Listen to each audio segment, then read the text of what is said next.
Signs of trigonometric ratios in the four quadrants. Think about any angle in the first quadrant. हमने 50 सोच लिया है। अब आप सब अपने कैलकुलेटर से साइन 50 कैलकुलेट करें। आंसर पॉजिटिव आ रहा है। अब आप कॉस 50 कैलकुलेट करें। आंसर पॉजिटिव आ रहा है। अब आप tan 50 कैलकुलेट करें। आंसर पॉजिटिव आ रहा है। पहले क्वाड्रेंट के अंदर सारे जो ट्रिग्नोमेट्रिक रेशियोज हैं उनके आंसर्स पॉजिटिव होते हैं, चाहे आप 40 लें चाहे 50 लें, यानी कि 0 से 90 के दरमियान में जब भी कोई एंगल लेंगे और साइन कॉज या tan निकालेंगे तो आंसर पॉजिटिव आएगा। All functions are positive in the first quadrant. उसमें हमने ए लिख दिया। अब think about any angle in the second quadrant 100। अब आप साइन 100 निकालें, पॉजिटिव आया है। कॉस 100 निकालें, नेगेटिव आया है। tan 100 निकालें, नेगेटिव आया है। दूसरे क्वाड्रेंट में से जब भी कोई वैल्यू आप 110 ले लें, आप 91 ले लें, आप 179 ले लें, सिर्फ साइन का आंसर पॉजिटिव होगा, बाकी दोनों नेगेटिव होंगे। Only sine is positive in the second quadrant. Second quadrant में हमने एस लिख दिया है। Think about any angle in the third quadrant. तीसरे क्वाड्रेंट के अंदर कोई एंगल आप सोचें, से 200। साइन 200 निकालें, नेगेटिव आया। कॉस 200 निकालें, नेगेटिव आया। tan 200 निकालें, पॉजिटिव आया। अब सिर्फ tan पॉजिटिव होता है। इस क्वाड्रेंट के अंदर कोई भी आप एंगल ले लें, उसके अंदर जो है सिर्फ tan पॉजिटिव होता है। यहाँ पर हमने t लिख दिया है। उसके बाद ये जो तीसरे फोर्थ क्वाड्रेंट के अंदर हम एंगल जो है वो 300 लेते हैं। Sine 300 negative, cos 300 positive, tan 300 negative. तो थर्ड वाले क्वाड्रेंट में सिर्फ कॉस पॉजिटिव होता है। राइफ,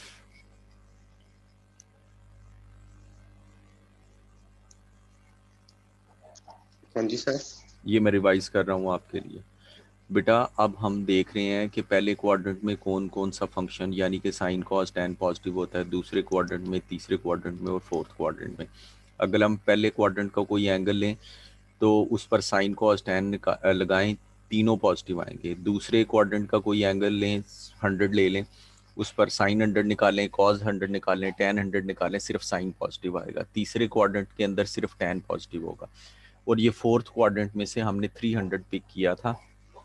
उसमें आप देख सकते हैं कि साइन 300 जो है वो नेगेटिव है, कॉस पॉजिटिव है, tan भी नेगेटिव है। Only cosine is positive in the fourth quadrant.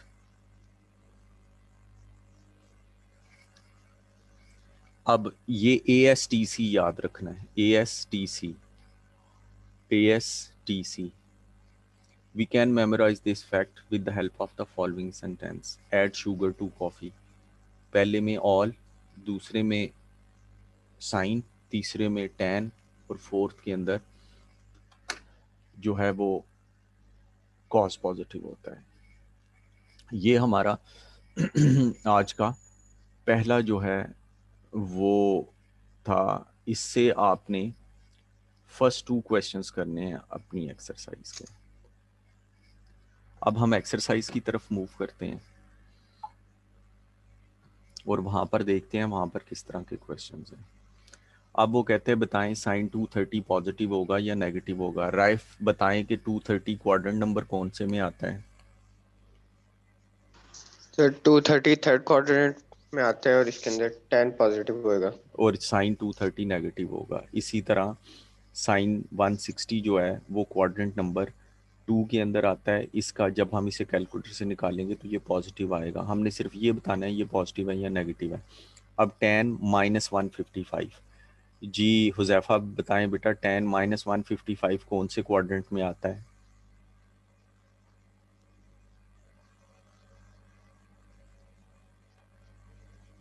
Sir -155 second third quadrant में आता है। थर्ड क्वाड्रेंट में आता है, बिल्कुल सही है।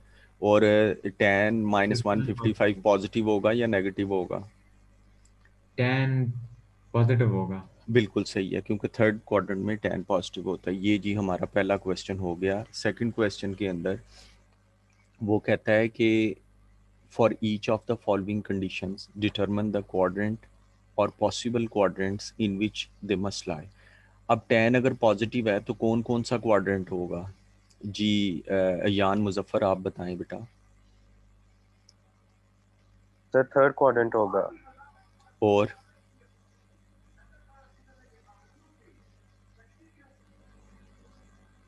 फर्स्ट और थर्ड। 1 और 3 बिल्कुल सही है। वो कहता है बी पार्ट के अंदर कह रहा है cos is positive and sine is negative. तो ये कौन सा क्वाड्रेंट होगा? या आप हैं क्लास में? जी सर। जी बताएं। कहता है कॉज पॉजिटिव है, साइन नेगेटिव है, क्वाड्रेंट नंबर कौन सा होगा? कॉस पॉजिटिव है और साइन नेगेटिव। एक मिनट सर, वो लिखा नहीं मैंने, बैक करके जरा दिखा दें, याद नहीं किया।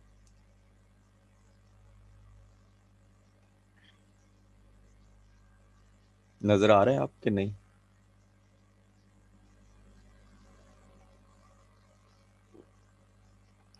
जी, अब नजर आ दूसरा रहा है है। बेटा। हाँ जी। साइन। कॉज पॉजिटिव है, साइन नेगेटिव है।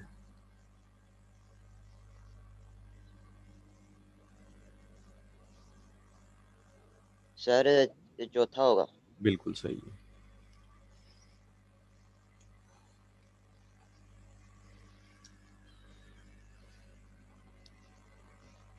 अब जी क्वेश्चन नंबर हम मूव करते हैं 3 की तरफ।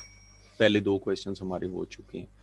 किसी भी एंगल का, आपने देखें कि कल हमने टेबल याद किया था, साइन 30,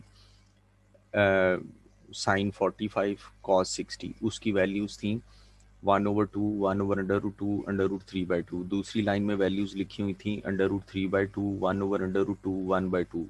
अगली लाइन में वैल्यूज़ लिखी हुई थी tan के ऑपोजिट वैल्यूज़ लिखी हुई थी 1/√3, 1 एंड √3। ये हमारी 30, 45 और 60 की वैल्यूज़ हैं। ये हमें याद हो जानी चाहिए। आपने आगे इंजीनियरिंग में जाना है, आपने आगे उसमें जाना है, इकोनॉमिक्स में जाना है, हमेशा मल्टीपल्स ऑफ 15 ही यूज़ होते हैं, 15 के मल्टीपल्स ही यूज़ होते हैं।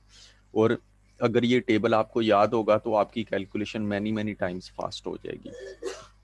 अब हम क्वेश्चन नंबर 3 को देखते हैं कि क्वेश्चन नंबर 3 जो है उसके जो है हम किस तरह सॉल्व कर सकते हैं उस टेबल की हेल्प से। अब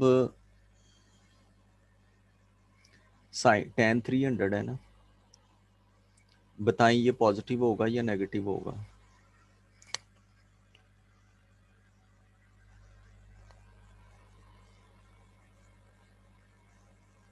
जी शाहजेब मुबशर, पॉजिटिव होगा नेगेटिव होगा? Sir negative. बिल्कुल सही है। अच्छा जी, अब बताएं जी, हुज़ैफ़ा आप बताएं कि इसका 300 का बेसिक एंगल क्या होगा?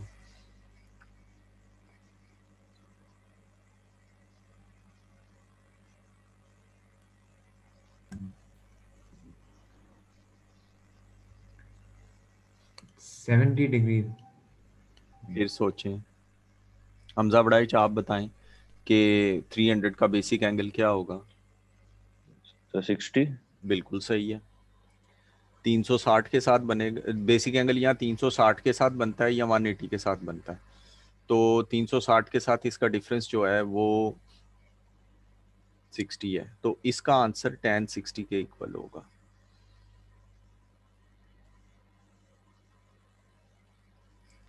तो ये बन गया जी -√3। टेबल से वैल्यू देख ली। किसी भी बड़ा अगर एंगल हो ना तो उसका आंसर जो है वो अपने बेसिक एंगल के बराबर ही होता है। कोई भी बड़ा एंगल है तो उसका आंसर अपने बेसिक एंगल के ही बराबर है और क्वाड्रेंट का साइन साथ लगता है। अब ये जी कॉस हम करते हैं कॉस 330, कॉस 330। अब कॉस 330 में पॉजिटिव होगा या नेगेटिव होगा? ये पॉजिटिव होगा क्योंकि फोर्थ क्वाड्रेंट में 330 है। अब 360 से इसका 330 का डिफरेंस कितना है? 30। तो ये कॉस 30 के इक्वल हो जाएगा +√3/2। ये आंसर आ गया। ये आप भूल जाएंगे, बार बार भूलेंगे। ये आपको मुझे बार बार याद करवाना पड़ेगा। अब साइन 225 है, ये बनता है क्वाड्रेंट नंबर 3, नेगेटिव हो गया। अब या तो बेसिक एंगल 180 के साथ होता है या 360 के साथ होता है। 180 के साथ इसका डिफरेंस 45 है, तो ये बन जाएगा साइन 45। ये मेरे बेटे बन गया -1/√2। ये ले जी, किसी भी बड़ी एंगल किसी, अब मैं करता हूं जी tan 405। tan 405 कौन से क्वाड्रेंट में बनता है जी? हन्नान काशिफ आप बताएं बेटा।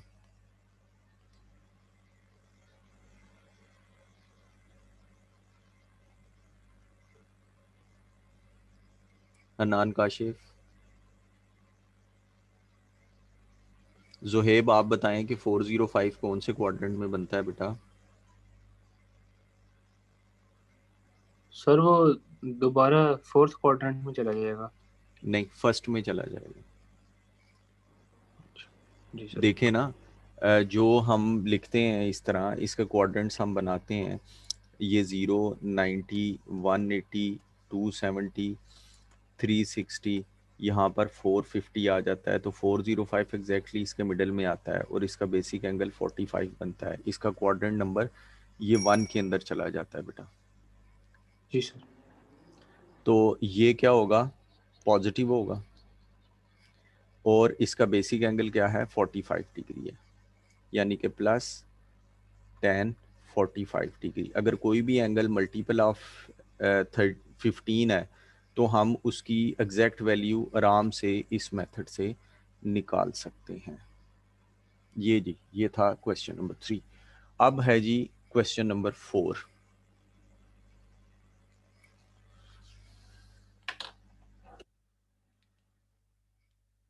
इसकी पिक्चर खींच के मैं सेंड कर देता हूँ आप लोगों को, जो इम्पोर्टेंट पिक्चर्स जिन्होंने यूज़ होना है आगे।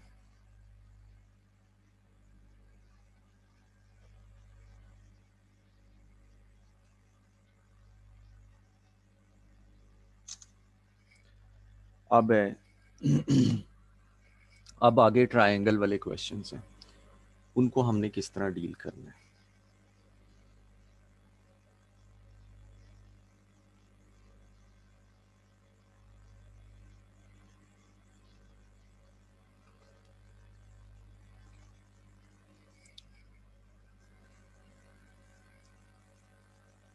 अब है जी कि ये कुछ एंगल्स हैं, ये कुछ प्रॉपर्टीज़ हैं, ये आपको याद रखनी है। कल हमने जो एंगल पढ़े थे, आपको स्क्रीन नज़र आ रही है बेटा?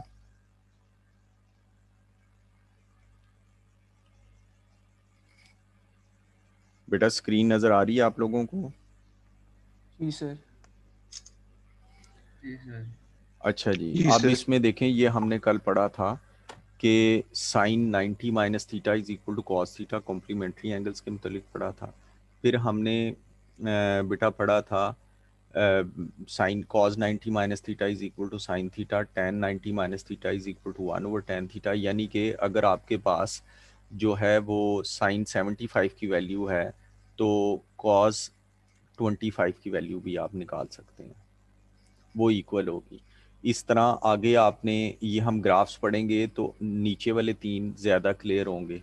Sign minus theta is equal to minus sine theta, cos minus theta is equal to minus cos theta plus cos theta, and tan minus theta. ये 3 नए फॉर्मूलाए हैं जो हम लोगों ने आज पढ़ने हैं। सिर्फ cos minus theta is equal to minus cos theta होता है, बाकी tan minus theta is equal to minus tan theta होता है, और sine minus theta is equal to minus sine theta होता है। ये टेबल बहुत इंपॉर्टेंट है, ये आपको याद हो जाना चाहिए। अब क्वेश्चन नंबर 4 कर रहा हूँ मैं, एक्सरसाइज 10.2 का। उसके अंदर कहता है if theta is acute. Acute का मतलब क्या है? हमने यहाँ से इंफॉर्मेशन क्या लेनी है? क्वाड्रेंट नंबर 1 है। अब हम क्वाड्रेंट्स में अब हम क्वाड्रेंट्स के मतलब डिस्कशन कर रहे हैं। तो इफ़ थीटा इज एक्यूट का मतलब ये है कि ये क्वाड्रेंट नंबर 1 है। उसने बता दिया है cos theta is equal to 4/5, ये इंफॉर्मेशन मैच कर रही है इसके साथ। पहले क्वाड्रेंट में अगर एंगल है तो उसका जब हम cos लेंगे तो आंसर पॉजिटिव ही आएगा। अब वो कहते हैं find the values of sine theta and tan theta. अब एक बात आप याद रखें कि जब भी आपने साइन कॉस टैन लिखना है तो छोटे सी, छोटे एस और छोटे टी से लिखना है। ये वजह मैं आपको बाद में बताऊंगा कि क्यों, लेकिन ये अभी आप ही अपने जहन में रखें कि हमेशा छोटे एस, छोटे टी और छोटे सी से लिखना है। अब इसमें जो सबसे पहली इंफॉर्मेशन इसमें से हमने निकाली है वो हमने डिसाइड अबाउट द क्वाड्रेंट करना है। ये क्वाड्रेंट नंबर 1 हो गया। दूसरे नंबर पे हमने क्या करना है कि एक राइट एंगल ट्रायंगल बनानी है और अननोन साइड फाइंड आउट करनी है। राइट एंगल ट्रायंगल बनाई, एक एंगल को मैंने नीचे वाले को मैंने थीटा ले लिया। अब कॉस थीटा क्या है 4/5, थीटा के हिसाब से बेस क्या होगी, हॉरिजॉन्टल लाइन जो है ये बेस बन जाएगी, ये वाली लाइन बेस होगी, ये परपेंडिकुलर होगी थीटा के हिसाब से और यह हाइपोटेन्यूज होगा। अब यहाँ पर मैं वैल्यूज लिख दूंगा, बेस पर 4, यहाँ पर 5, पाइथागोरस में लगाऊंगा तो 25 माइनस 16 कितना बन गया 9, ये साइड 3 आ गई। अब मैं साइन थीटा और टेन थीटा की वैल्यूज निकाल लूंगा। Find the required ratio step 3 के अंदर, sine theta is equal to 3/5 and tan theta is equal to 3/4। दोनों के जो साइंस हैं वो पॉजिटिव होंगे। क्यों होंगे? क्योंकि ये पहला क्वाड्रेंट है। इसमें से अगर कोई चीज़ पूछनी है तो पूछ लें।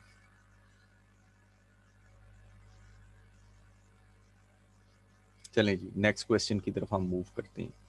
अब वो कहते हैं थीटा इज ऑब्ट्यूज। यहाँ से हमारे पास क्या इंफॉर्मेशन आएगी बेटा हमजा बड़ाइच, क्या इंफॉर्मेशन आएगी थीटा इज ऑब्ट्यूज से? मतलब तो दूसरे क्वाड्रेंट में। बिल्कुल ठीक है, शाबाश। अब वो कहते हैं tan theta is equal to -1/2। देखें थीटा क्योंकि सेकंड क्वाड्रेंट में है, इसलिए टेन को जब हमने थीटा पर अप्लाई किया तो आंसर नेगेटिव आया। अब वो कहते हैं find the values of sine theta and cos theta. इसका सोल्यूशन है जी कि स्टेप 1 में डिसाइड अबाउट द क्वाड्रेंट 2 है, ट्राइंगल ड्रॉ करें और परपेंडिकुलर ओवर बेस 1/2। लेकिन ट्राइंगल के अंदर हमने नेगेटिव पॉजिटिव साइन नहीं लिखना क्योंकि वो लेंथ्स हैं, उनको पॉजिटिव ही रहने देना। ये जी √5 आ गया पाइथागोरस लगा के। अब हमने बाकी जो रेशोज हैं वो फाइंड आउट कर लेनी है। साइन थीटा किसके इक्वल हो जाएगा 1/√5, टेन थीटा किसके इक्वल हो जाएगा, कॉस थीटा हो जाएगा -2/√5। साइन थीटा को मेरा बेटा हम पॉजिटिव लिखेंगे क्योंकि क्वाड्रेंट नंबर 2 के अंदर साइन पॉजिटिव होता है, और कॉस को हम नेगेटिव लिखेंगे क्योंकि कॉस जो है वो सेकंड क्वाड्रेंट में नेगेटिव होता है।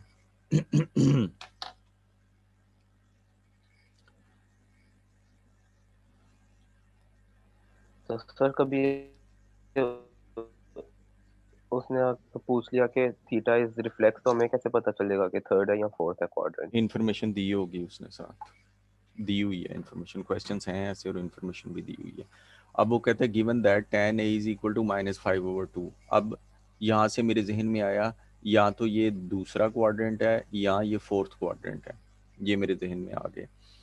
अब and that tan a and cos a have opposite science, दोनों के साइंस डिफरेंट हैं। यानी कि अगर tan नेगेटिव है तो cos क्या है पॉजिटिव है। तो कौन सा क्वाड्रेंट बन गया? 2 एंड दोनों के ऑपोजिट साइंस हैं, फोर क्वाड्रेंट कौन सा बनेगा? थर्ड और फोर। The fourth. बिल्कुल सही, इंफॉर्मेशन होगी सारी आपके पास। अब वो कहते हैं find the value of cos a sin -a and cos 90 -a।